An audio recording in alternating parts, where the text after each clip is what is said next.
Hi Aquarius, come on in, just in time for your Aquarius April 2020 reading. Hi, I'm Nigel Saint James, for those of you who have not met me before. Now, Aquarius subscribers, I've just been spending the last hour or so in a very deep meditation and prayer to bring protection, peace, and energy for you during the month of April. And you will definitely feel it, I promise it. So look forward to that. And thank you also, the Aquarians that I've done readings for, private readings for since last month's video uploads. Thank you also for recommending me to your friends who told me that you did. I do appreciate that. I'm very humbled. Thank you very much. Of course, I do readings for people from all over the world over Skype and FaceTime.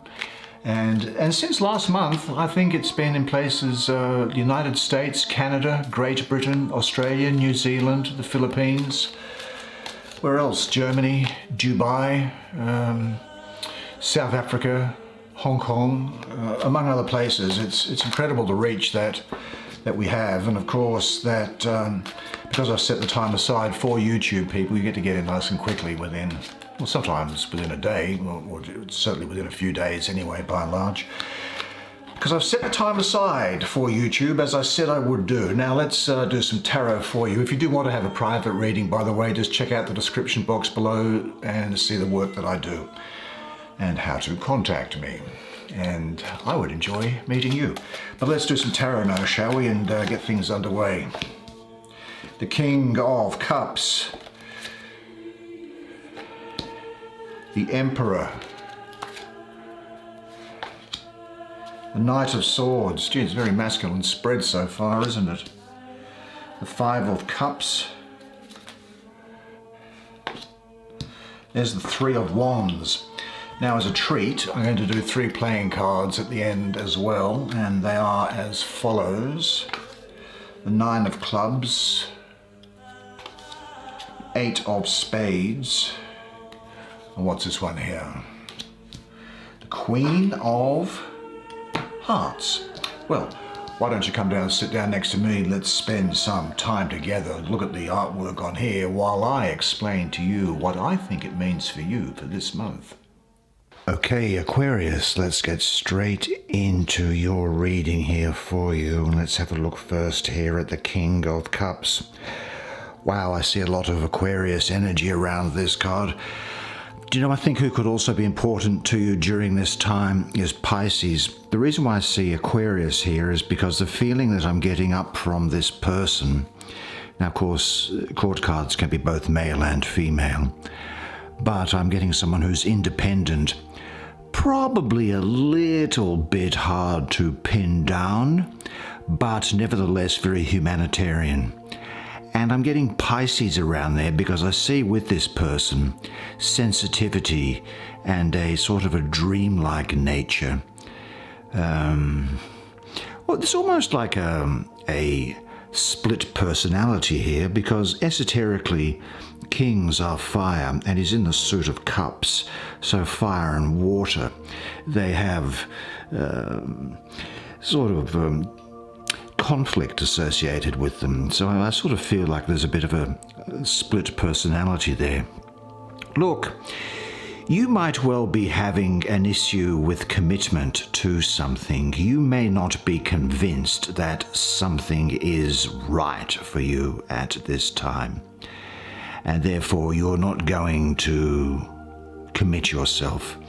I think you're going to be attracted to excitement and actually a degree of enthusiasm for things. This is the Lord of waves and water, the King of the hosts of the sea.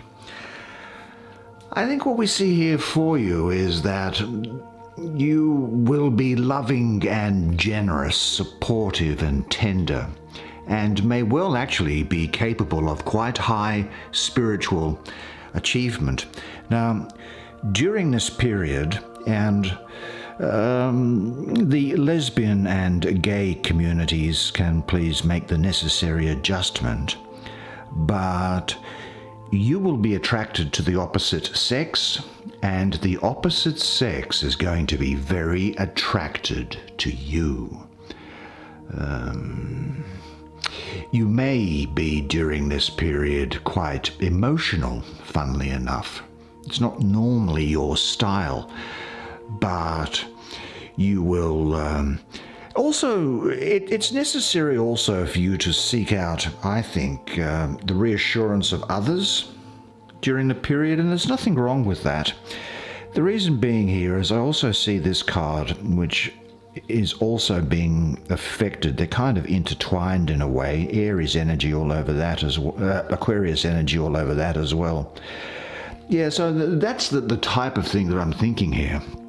But great inner contentment and great happiness, which is going to radiate outward to enrich those around you, either emotionally or spiritually.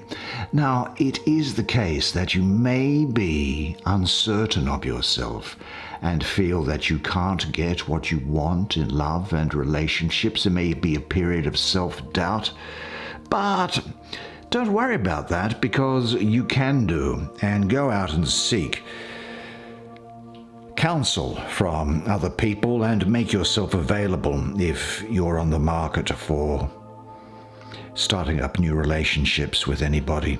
I think for those of you who are in committed relationships at the moment, this is a time of great happiness there for you.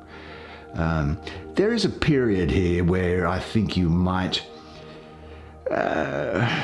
lack energy and inspiration, but I think that this is really a period of respite that's coming because of quite a flurry of activity which is associated with this card, and I may as well deal with it now. Here we go.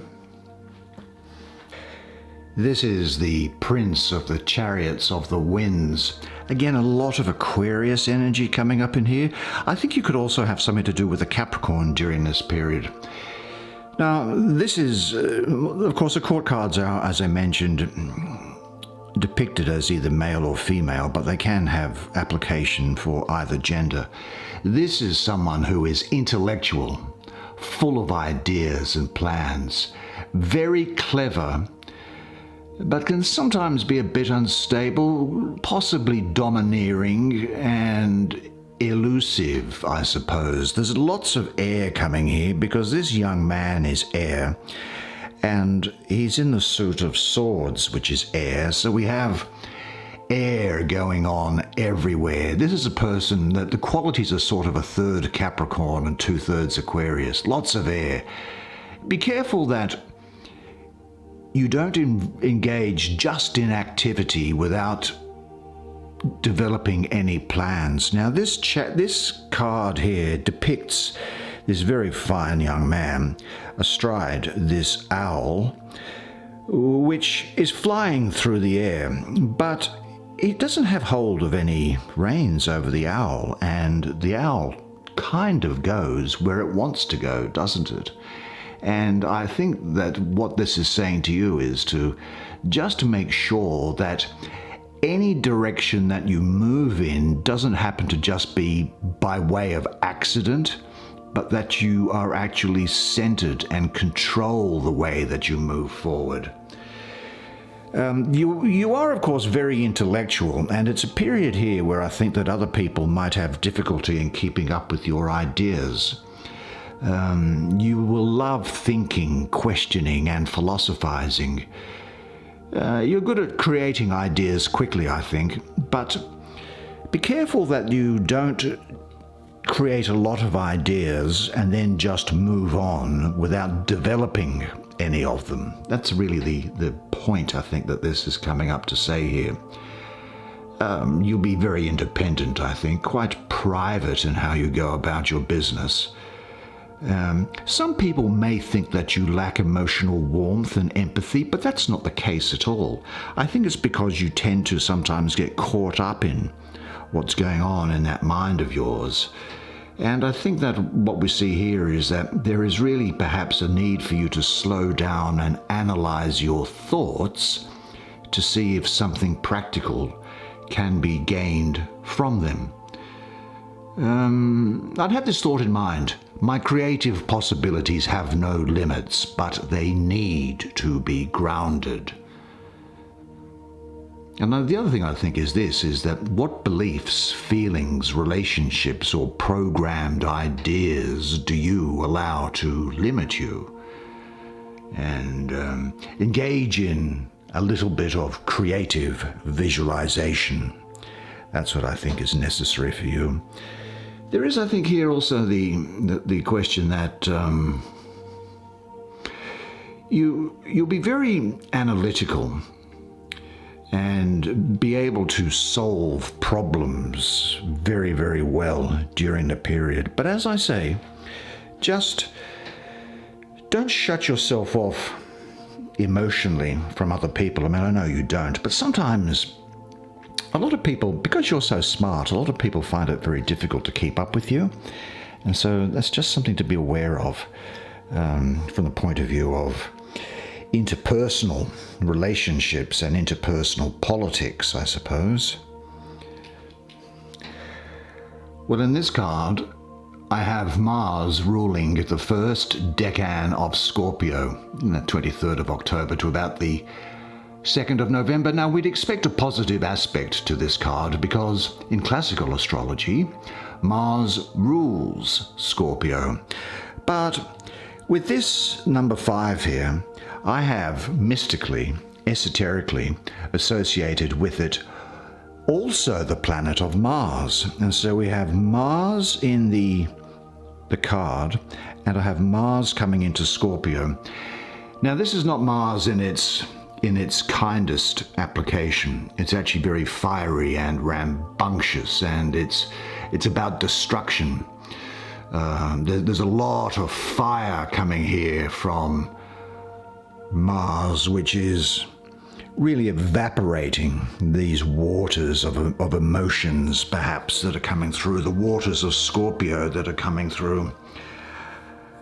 I think you may feel that you have been let down by somebody. You've been disappointed by somebody or something. Now, of course, this happens to all of us. We need to know the grey side of life in order to appreciate the good side of life. And without some sort of degree of disappointment in others, we can sometimes set unrealistic expectations and then go through the process of being disappointed again. And you might say to yourself that, look, okay, things didn't work out as expected. Well, this energy here is saying that don't wallow around in any self-pity and regret, because new and better experiences are in store. I mean, perhaps you've become somewhat disillusioned about life ahead of you in your future, or you've been disappointed by someone's actions. And if that's the case, find it in your heart to forgive them, because when you forgive somebody, it is you who is released. Forgiveness releases the person who forgives. It doesn't release the person who is forgiven.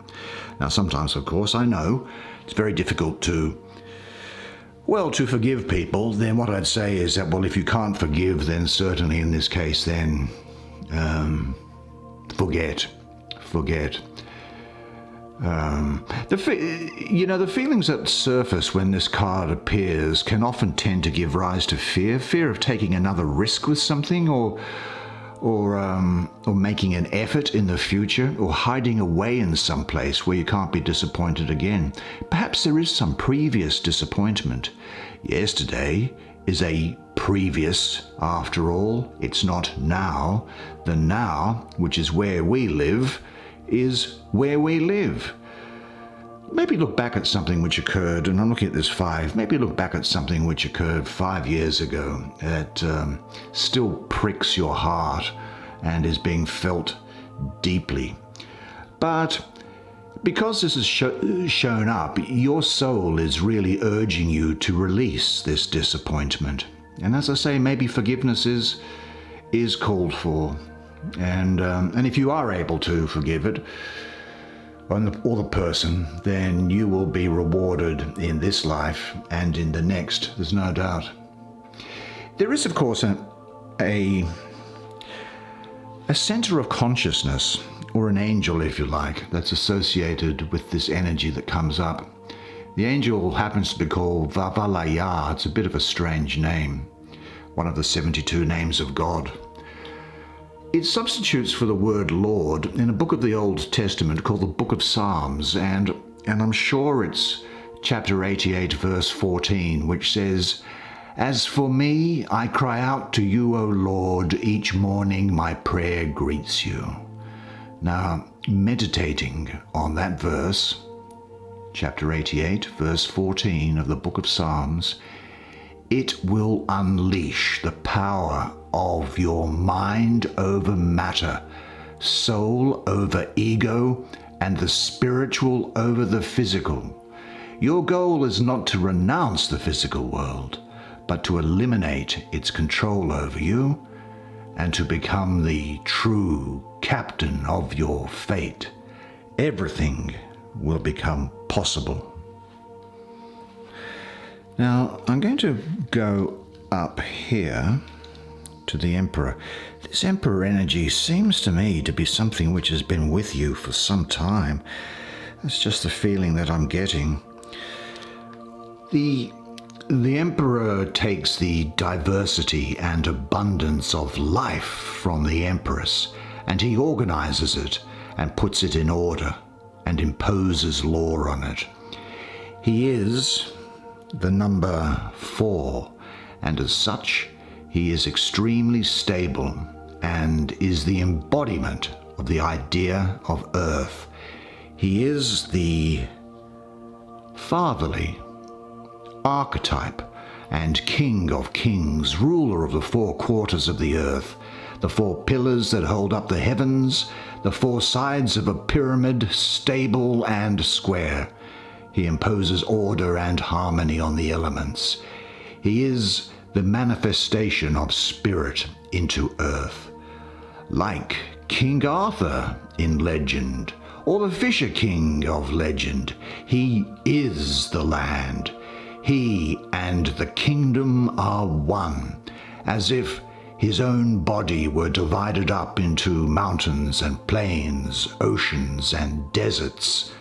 The fate of the land is his fate. Now, all 4 of the elements are represented in this card.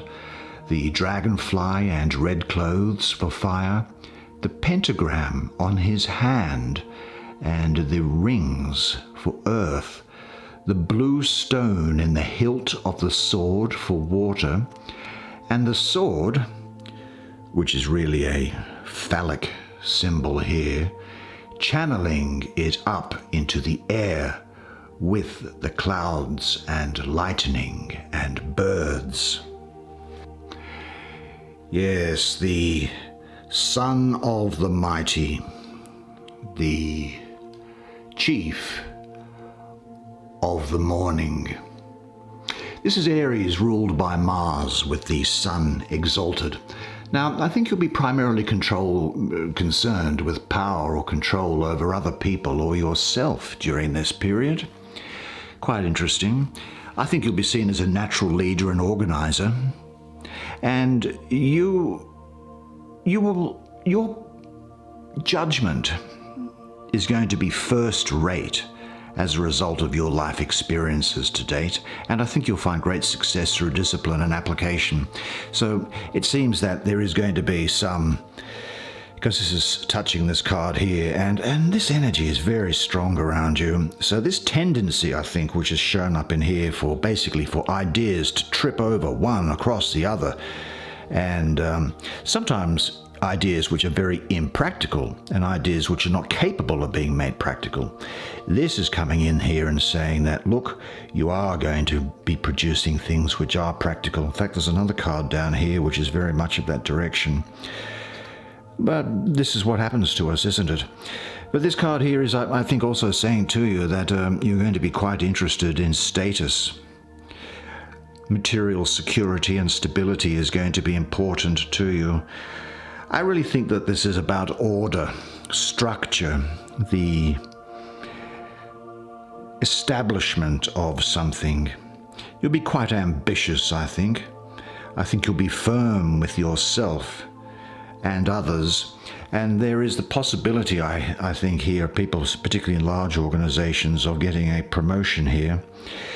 This emperor is somebody who is not someone who sits back and just reacts to things that happen. He makes things happen. He's on top of everything.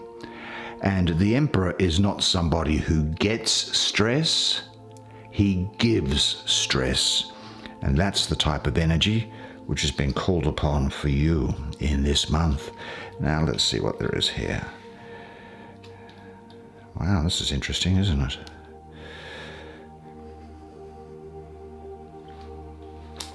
Yeah, see, there's more of this Aries energy which is sort of leaking across from the Emperor here. And this is the Sun in the second decan of Aries, 31st of March to the April the 9th. This is the Lord of established strength. And it's talking, look, from the astrology point of view, I have here the Sun in Aries. Well, the Sun is also exalted in Aries in ordinary astrology, so this placement is very favorable.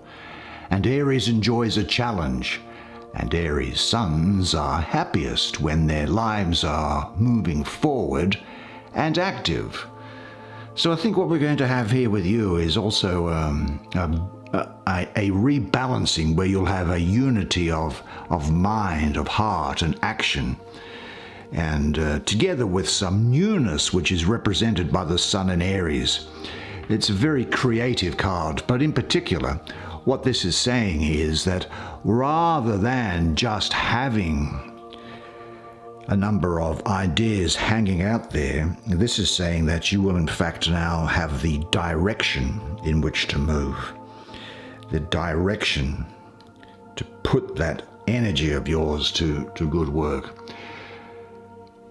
Now, this tells you that you must understand your virtues and trust yourself to make the right decisions in your life, and not to be held back by fear, not to be held back by this fear. It's about looking inside and outside with integrity, honesty, and no compromise. Now, I have to say it might also be a good idea to check the honesty and integrity of somebody else, and that somebody else I think may well be an Aries, just to make sure that you look behind their words.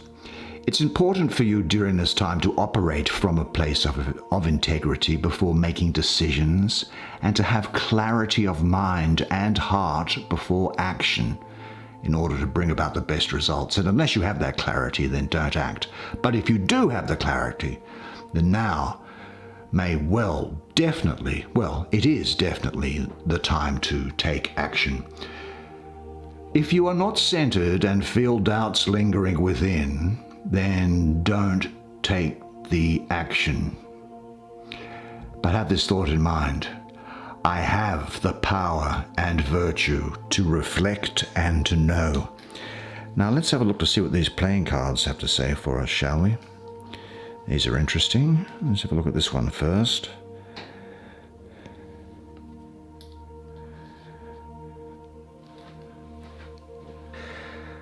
Well, the 9 is about fulfillment.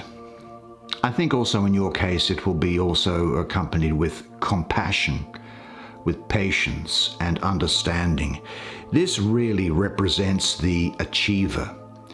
Now, the card literally means a completion of plans, projects, or ideas. Certainly progress is being made along the way to further your goals. Now, it could well be a new job or new responsibilities. You may well also, I think, be receiving some more money. Now, I've also seen it show up as relocation in connection with plans that are being developed. And I've also seen it as meaning a new lover connected with work.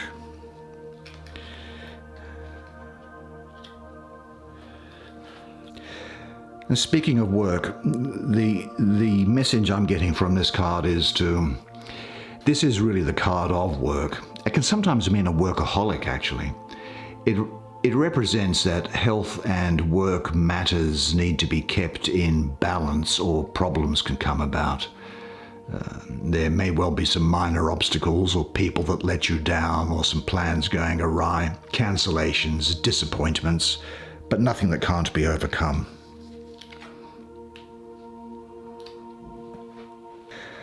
Well, here we have my favorite card, the Goddess of Love. Now, this may well be an indicator of marriage, so you may hear of a marriage, or you may be involved in a marriage or cohabiting with somebody. It's also very good for people who are in partnered relationships. Their bond will grow much stronger. It can also refer to a devoted mother. You may also hear of a pregnant woman. Or there's a possibility of a lover or some quite enthusiastic fantasies about a lover. The other thing that this card is saying to me, and it does generally have this effect, is that when this card appears in your bedroom activities, it generally means that you're going to be a great lover. So that's good. Well, good for the person you're with. That's the way it is for you this month.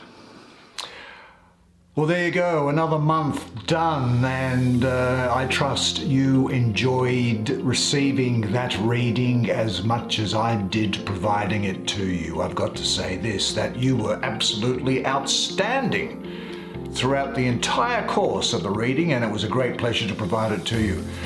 But I want you to remember one thing, and it is this, that you are a legend, and I look forward to seeing you again next month. Until then, bye for now.